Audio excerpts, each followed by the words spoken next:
color. Mandy has held a variety of jobs. She's been a lawyer, a counselor monitoring compliance and equal employment opportunities, an educator managing and coordinating business programs, a business owner, a rice over, a crossing guard, a farmer, and maybe most importantly, a clown. These learn to hear, to communicate, and to lead people, to respect their talent, their hard work, and their dedication, and to acknowledge their challenges and their strengths. She has learned to provide service to the best of her ability, to learn from her failures, and to look for models, tools, and strategies for improvement. These skills have been a benefit to the WCJC, Williston Community Justice Center. Mandy believes in the work. She is not a public speaker, she says, but she's your neighbor. She's excited to share the work with you because she believes that it makes a real and positive difference in the community. And I certainly can attest to that as a volunteer program. So I would like to welcome Mandy and Erik to the podium.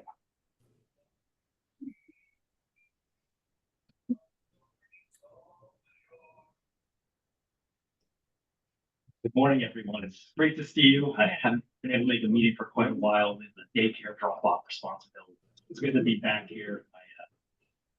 My wife was able to do that. It's great to speak with you all this morning, to see you. So we're here to give some updates on the Williston CJC. I'll give kind of an overall overview of some transitions that we're working on right now regionally, and then Mandy will give an update with how grant funds were utilized over the last year. And I can certainly answer any other questions you have about things going on in town government level here this morning. So I'll jump into it. Thanks, Leslie, for introducing Mandy. It was great to have Mandy and our team. She started in town last October, last fall. And Mandy's going to be serving and helping us over the next year as this program transitions to a lot I'll speak about. Chrisley McSweeney's wrapping up her service with the CJC, and I want to thank her for over 15 years of service to Williston and our neighboring communities in delivering restorative and supportive services. So I'll jump into the update. Act 180, adopted by the legislature in 2024, has made changes to the restorative justice services to strengthen systems and expand service delivery statewide. So starting next month, this July, CJCs will receive grant funds from the Attorney General's office at the state. This is going to transition from the Department of Corrections for pre-charge referrals from law enforcement. This grant has been housed in the Department of Corrections since the program started. This is a big transition for the funding structure. These referrals for pre-charge are alternative pathways to the court system. Currently in Chittenden County, we have 4 CJC sites that receive grant funding. These sites also support neighboring communities. So Williston, our site also supports Richmond, Hinesburg, Huntington, Bolton, and St. George. In addition to Williston, other host sites in the county are the town of Essex, South Burlington, and the city of Burlington. So fiscal year 2026 that starts in July, all 4 of these sites are going to continue to receive grant funding at a reduced rate through the Attorney General's office.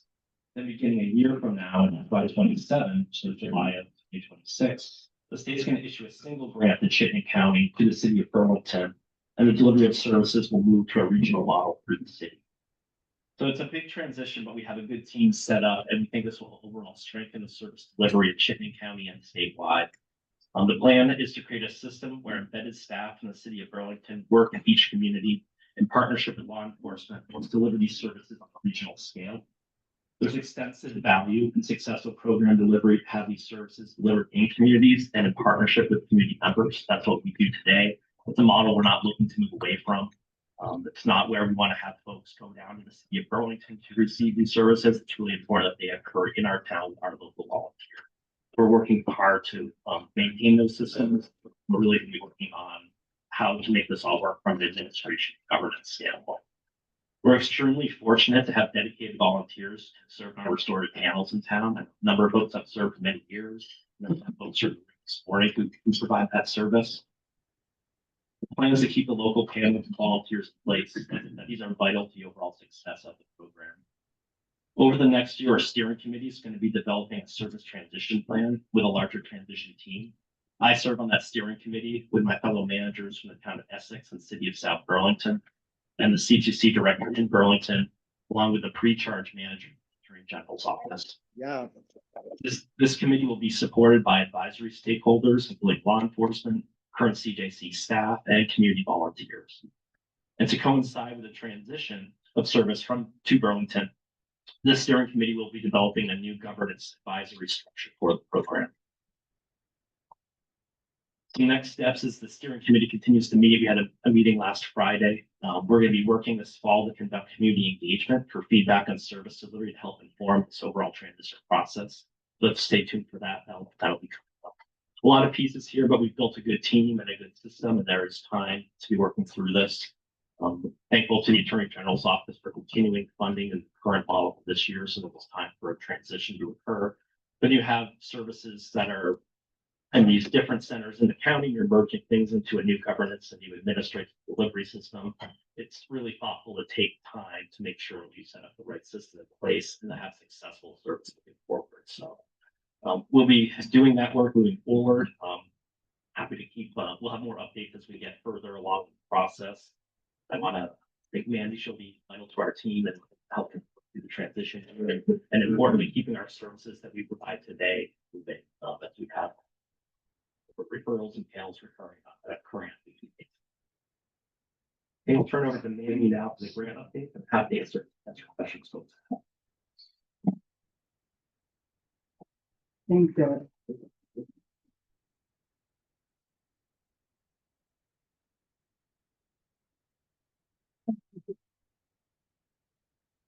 Thank you all for being here. It's very exciting to see you all so early in the morning.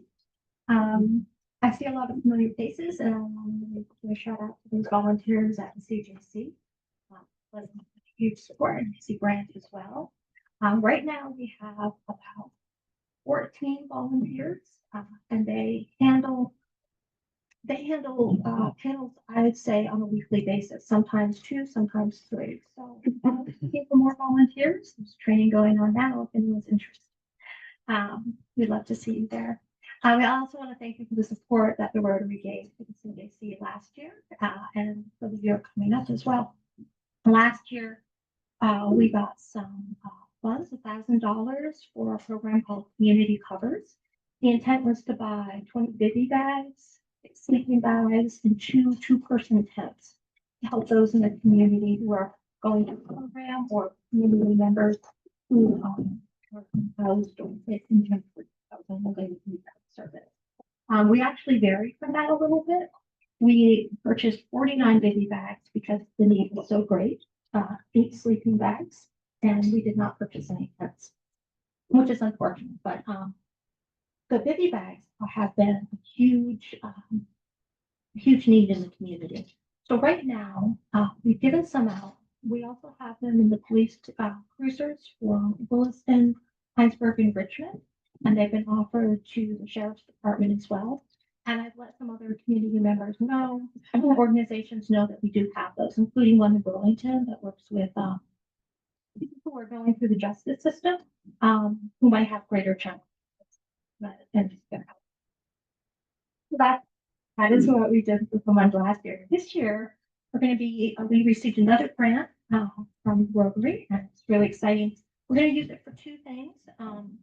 One is to make some blessing bags. I don't know if you guys know what those are, but they're like Ziploc bags of ready to eat food. So high protein things.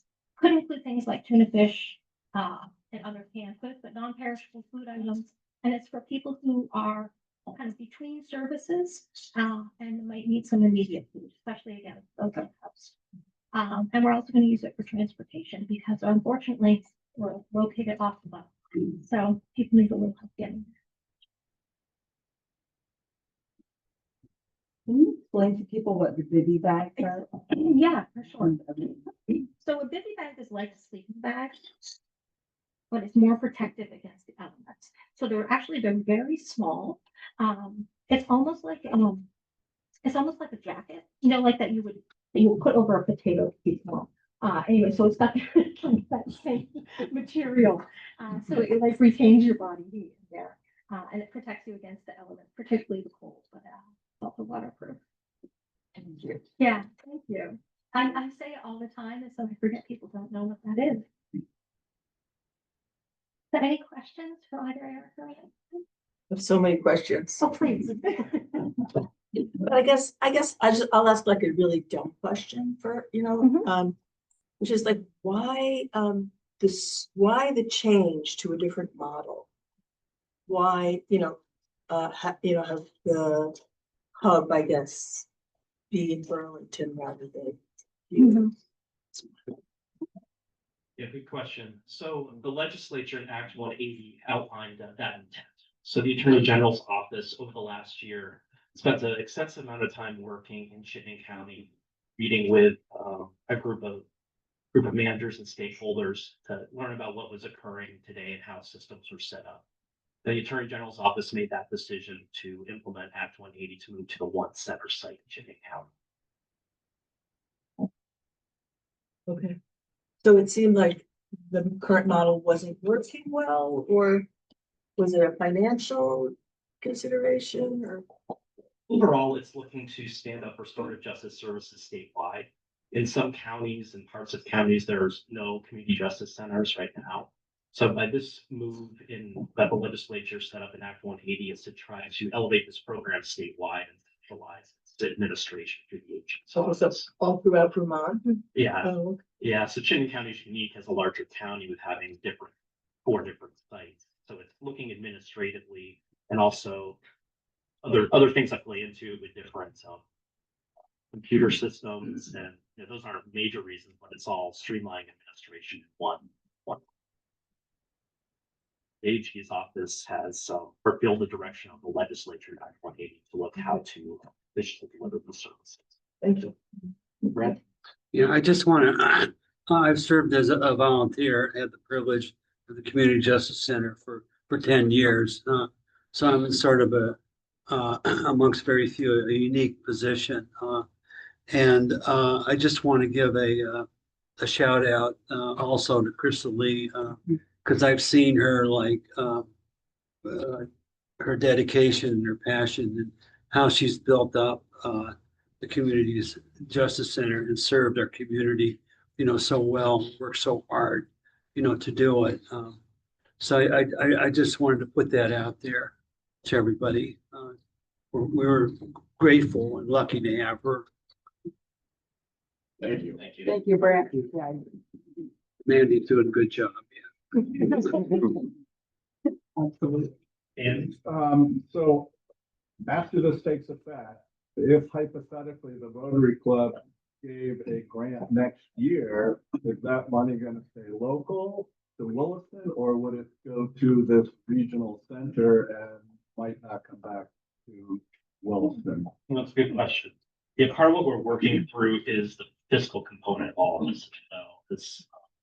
This town of Williston for years has contributed towards the program. Our budget for FY 26 is a $50,000 application. Then our state grant is it was 150,000 for FY 25, and it's going to be down to 115,000 for FY 26. So part of the steering committee is looking at the fiscal side of, you have kind of the hub and spoke model, growing the hub, the staff are embedded as the scope, as the spokes. How does that funding structure get rounded out with that one state grant? Is there going to be a request to the towns to pay into that? And then if there's contributions with grants, my thought is the organization granting those funds has to have certain parameters of how it wants those funds to be expended. So I think that's certainly a good conversation to have with a new governance regional board. Potentially we can earmark it, but TBD, right? Yeah, I think that's a good way to put it right now. We're working through all these details, but that's certainly something I'll bring up. Are other towns in the Burlington area all going to making contributions to support this program? They'll be determined as well. And Wilton for many years has made a contribution. Heinsberg and Richmond the last couple of years have started making contributions. I know there's one town in Chittenden County that hasn't made a contribution for the center it's part of. So it's across the board.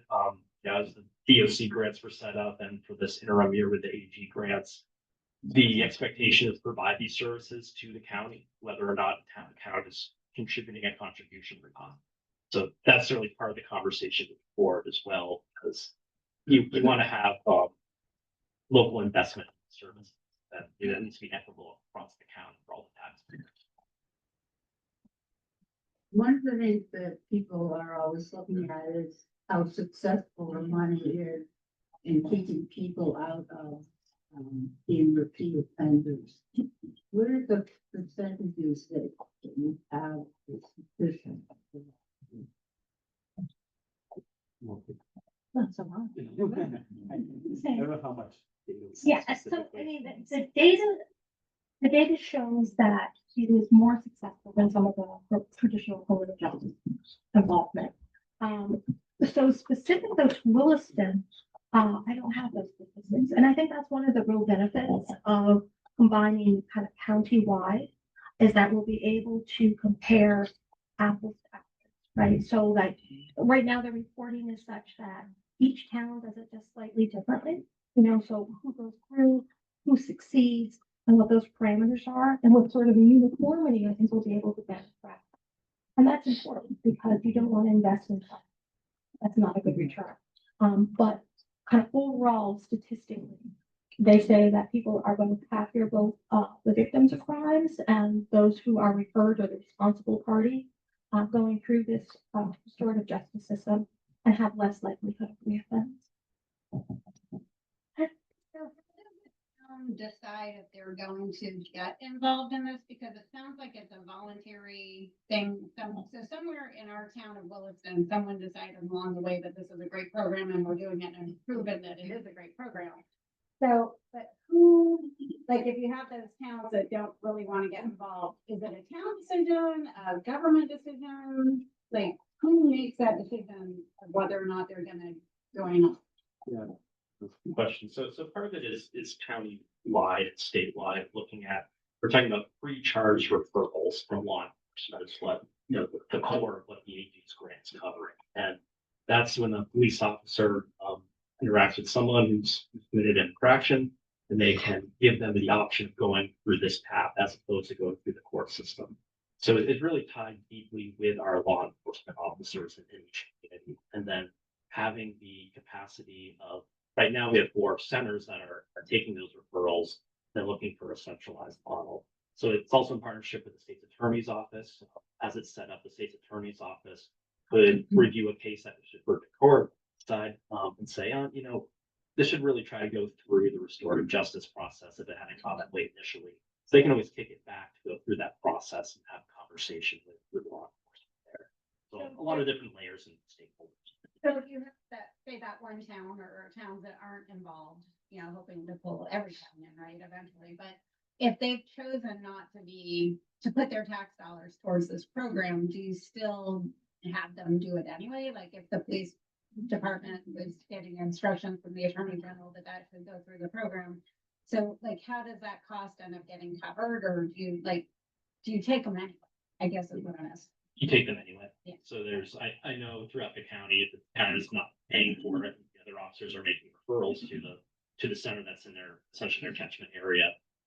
The town's just not paying for it, but the service is getting provided anyway. I have more of a comment. I worked for a short period of time at the Essex Police Department, and I was always kind of frustrated to watch the officers, everything that goes into investigating a crime, whatever. And then the Attorney General just, well, no, we're not going to prosecute this one. And that offender continues. So I think this is a great program. I hope it continues as well as it has at Willis. And thank you for what you do and what Crystal Lee. Yeah, and I would also, look to the legislature who's, let's say, to elevate this program statewide, looking to find uniform systems and have this go into places it's not occurring right now. I think that action by the legislature really speaks to the value of this program and this work statewide. And as we look to regionalize and further refine these systems, the reflection of that.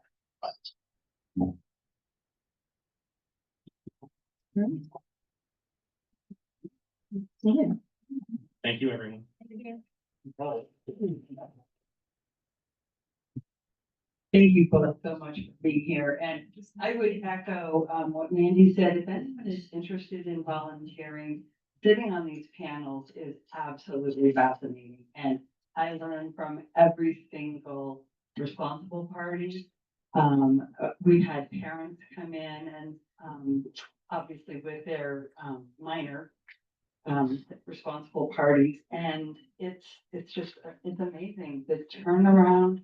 I had a parent come up to me at the town fair and say, "You sat on my child's panel," which I didn't remember. And I said, "Well, how was that experience for you?" And she said, "It was amazing. My family learned a lot. We became a closer family. My child learned a lot." So it's really, it's a really special program. So I would encourage any of you to check it out and, volunteer. You can give as much or as minimal time as you want. So it's very much worth your time, in my opinion. So thank you both for being here, and as a way of acknowledging your time and your efforts, we will be making a contribution to the Williston Central School Mentoring Program in your names. And this is the thank you for that. And then also, Eric, you probably know nothing about this, but we do a raffle at our meetings. So I have a basket of tickets. I'm gonna let Mandy, because, I don't know. Okay, and so if you would draw a ticket and read the last three numbers, please. 088. 088. Marty. Well done, Marty. Andy. There we go. So I will hand this to Elizabeth. Oh, I did want to let you know, there are some informational sheets on this table. I am really impressed with how beautiful and professional and informative they are. So I think, are there some extras, Mandy? There are a few, yep, there are just a few extra. Okay, so, I'll tell the website. and it's on the website as well. Thank you. Matt, are you ready?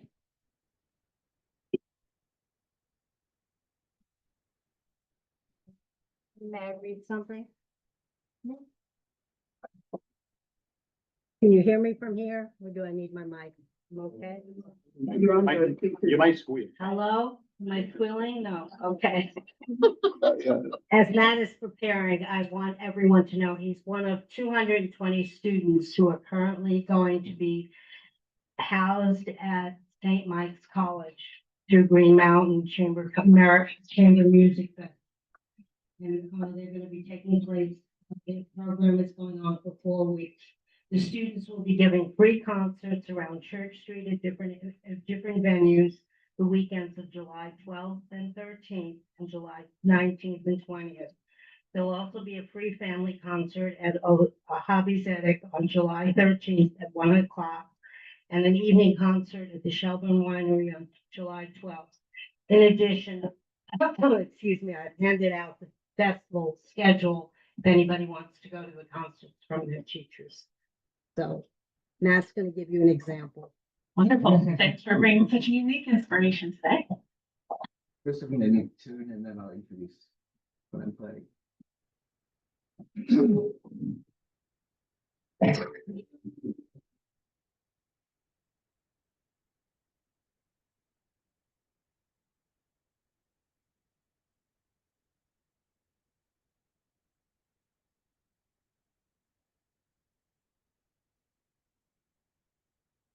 Right, I'll be playing the Sicilian and Presto from Bach's first solo sonata for violin in G minor.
All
right, Nick, are you ready?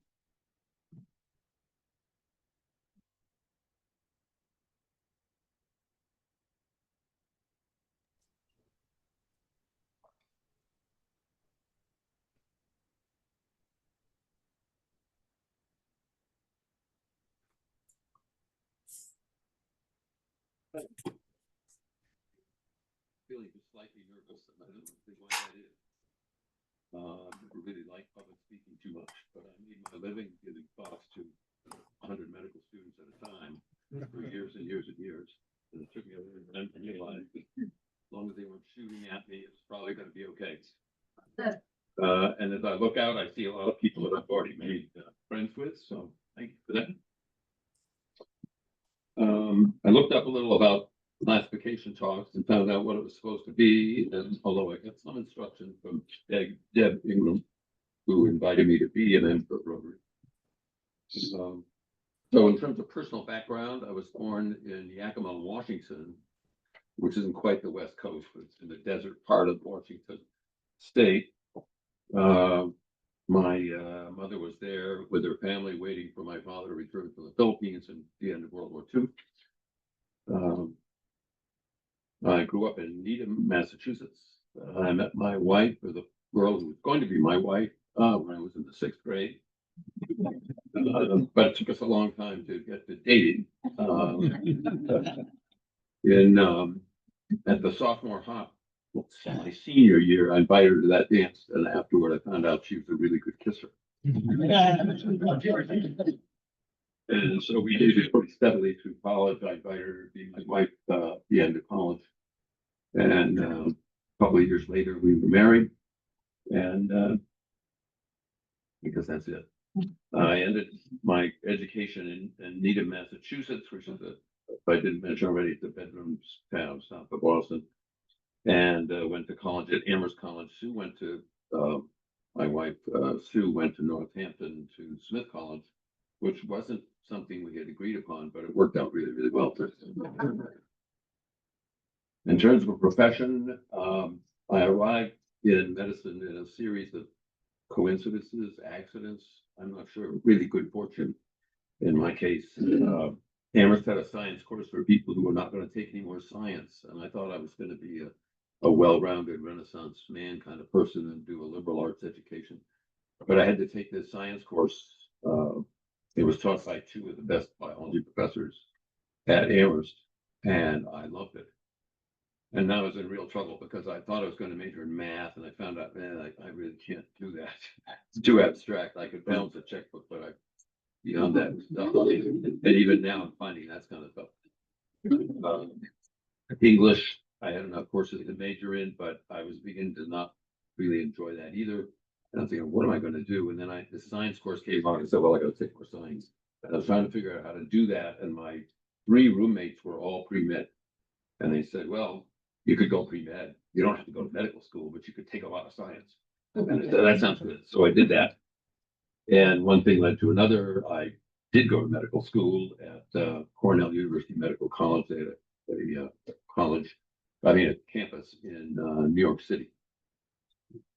So I moved to New York City. My wife took a Master of Arts teaching program at Wesleyan. She wasn't my wife at the time, but she did that anyway. We were dating, and then moved to New York to teach, and she taught in a private school called Columbia Grammar School on the Upper West Side. During medical school at Cornell, I found out after 2 years that I was okay with the science, but I wasn't sure about dealing with patients. And everybody else in my class, it seemed, had this, since they were like a fetus, they knew they were going to be a physician, and or at least through junior high school, and certainly through college, they all knew they were going to be surgeons or internists or whatever. And I wasn't at all sure about this, and I decided, well, maybe I should do a year of research. And the only department that was offering a year of research was called a pre-doctoral fellowship, was in pathology. So I took the fellowship. It was paid $3,600 a year for that, and which at that time was almost enough to live on. And I did research. I gave a lot of rabbits atherosclerosis, from which I'm not proud. I did 15 autopsies, which were incredibly interesting. It's a little bit like spelunking. You're sort of going somewhere like in a cave where nobody, unless it's a surgeon, has ever been before, and you're finding stuff that sometimes the interns didn't know about. Although most of the time, I have to give them credit, they knew exactly what was going on. And I had the additional information. I had the entire medical chart and their opinions, and then in addition, this extra test at the end. But I found that fascinating. But the best thing was teaching. And I was just a second year student and had finished the course, but that turned out to be a real asset because I was asked to teach labs in that course and I actually gave a couple of lectures. I don't know why they actually did that, trusted me with that, but they did. The lab I was in was run by supposed to be run by an attending physician, and the attending physician decided he would rather do electron microscopy than be in the lab. So here's this sophomore in medical school teaching 25 students about laboratory skills and findings and so on in pathology. And I enjoyed the heck out of it. I thought it was great. And they would ask me, well, what about this? I said, you don't need to know about that. They're not going to ask you about this. This is what they're going to ask you about.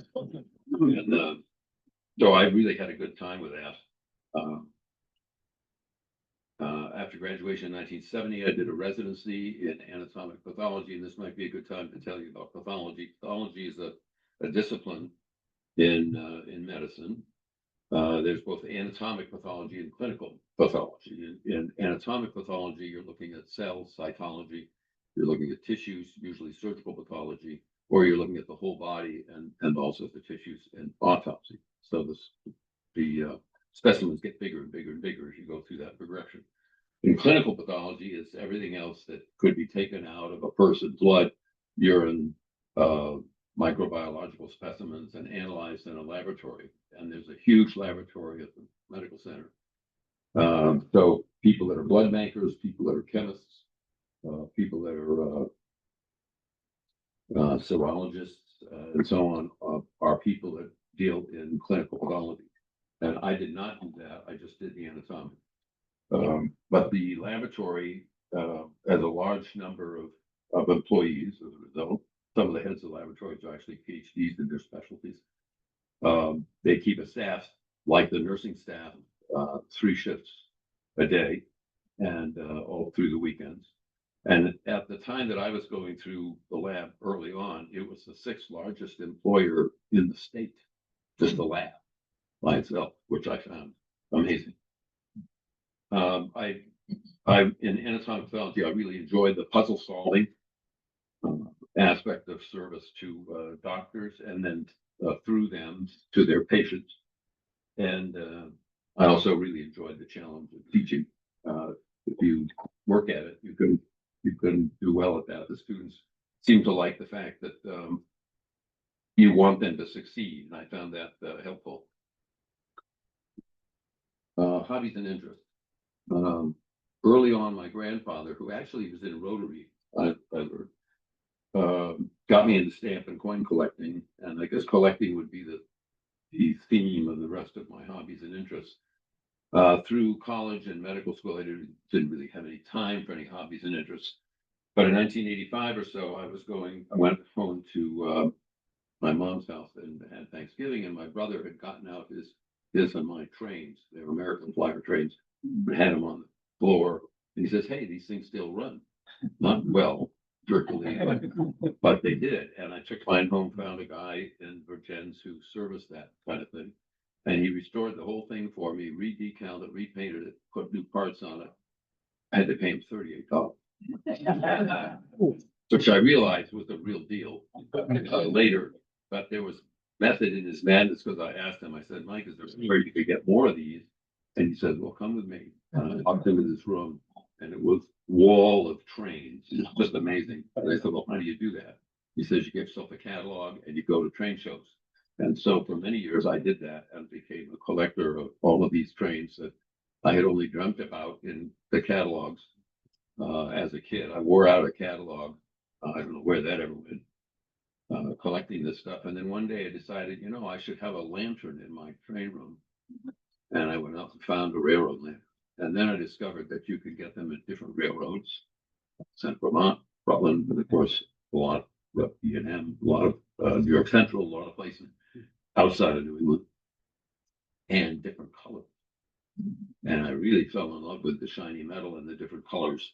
And so now I have a collection of roughly 150 lanterns.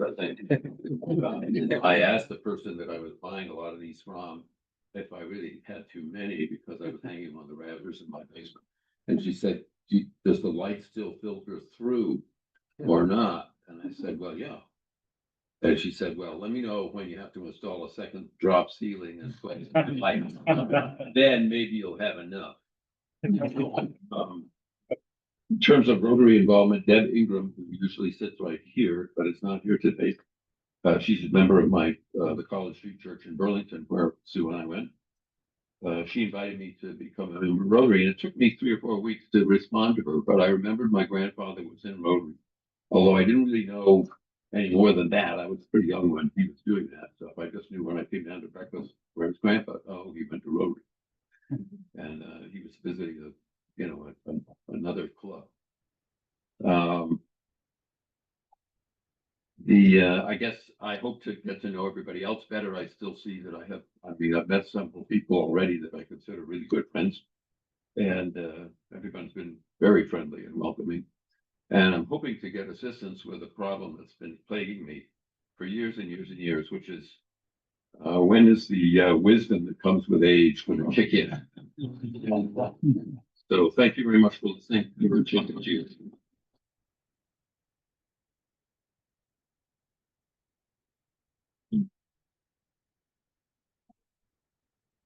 You get up here to Vermont. Oh, yeah. Well, I left out a lot. Yeah, let's see. After medical school, or actually probably during residency, I'm sorry, I did a 5-year residency at medical school. It was also in New York City.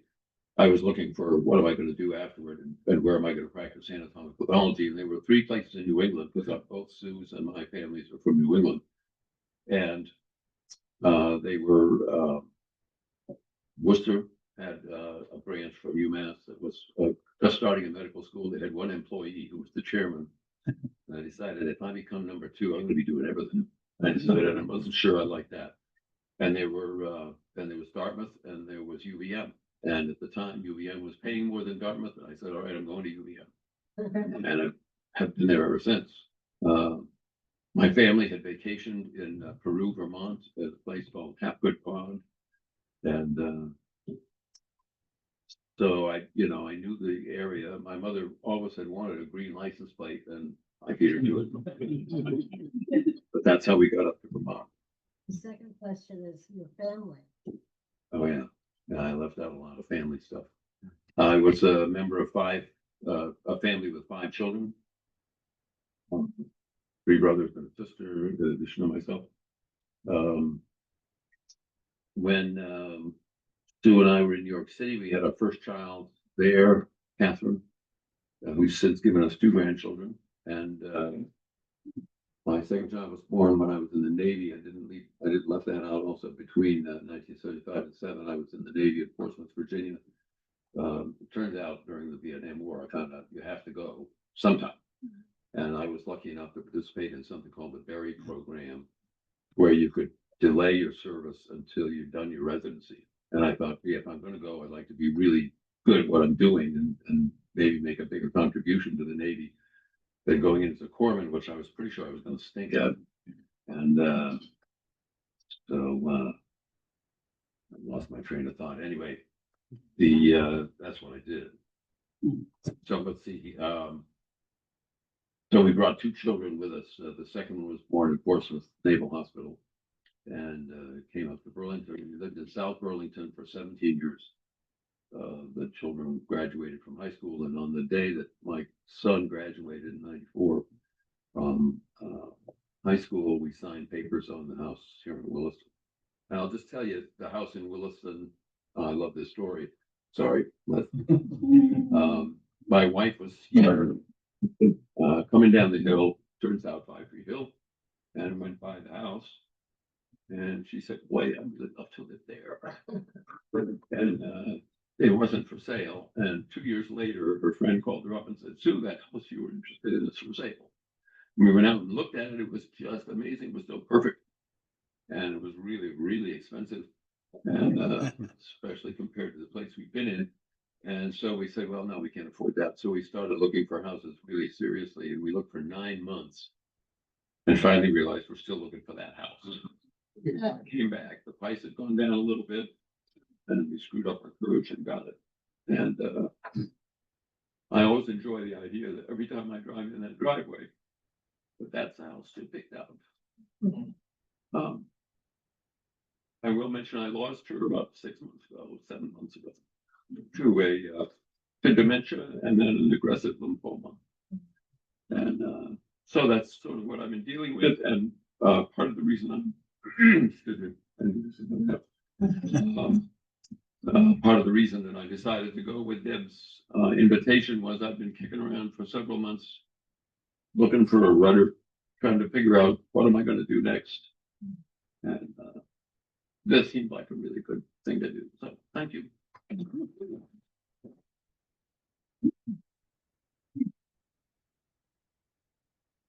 Thank you so much, Nick. We're very happy to have you, and it was fun to hear a bit of your sense of humor come out. I get to know you better. All right, we have a couple of announcements. So 4th of July is next Friday already. And we're hoping to do a float in the parade. So Sherry's going to talk about that in a second. But we also need volunteers to help clean up after the book sale. That's 1 o'clock on Friday at Williston Central School. Who can help with that?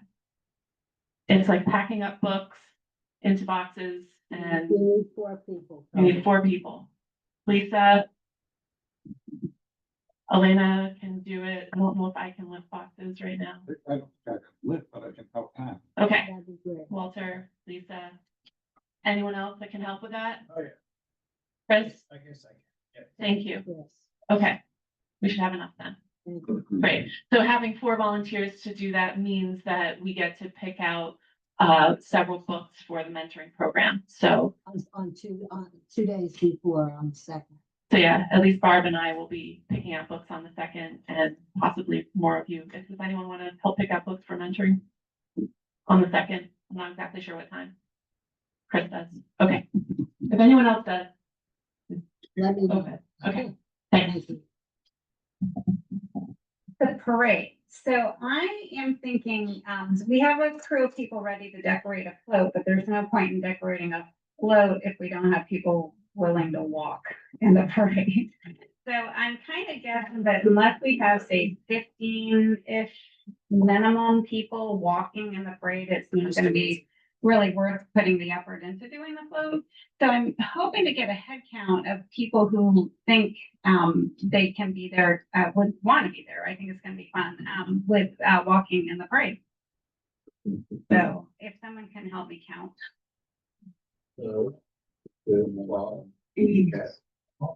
Count 8 in this room. Okay. So 8 isn't a lot, but Sure, I cannot participate with Rotary because I'm marching with the church in the same parade, but I will share with you, there have been years, and the more the merrier, obviously, the more you have is better. There have been times, when we were just getting started with, the church's participation in the parade, that we just had 4 or 5, we'd still march, just for the record.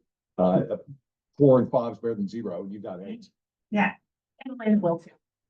And so, I mean, people that are planning to come bring their families, then obviously, it's just the more the merrier. We have those posters that we had made up a couple of years ago with the activities that we do that we can bring. So, so with that, it sounds like it's a go. As long as, you know, we get bodies. And then I guess my next question is, who's interested in decorating the float? So 1, 2, 3, 4. So Wednesday the 2nd. Wednesday the 2nd, so we're going to do it at Howard's house in Howard, but Howard's gonna be going out of town.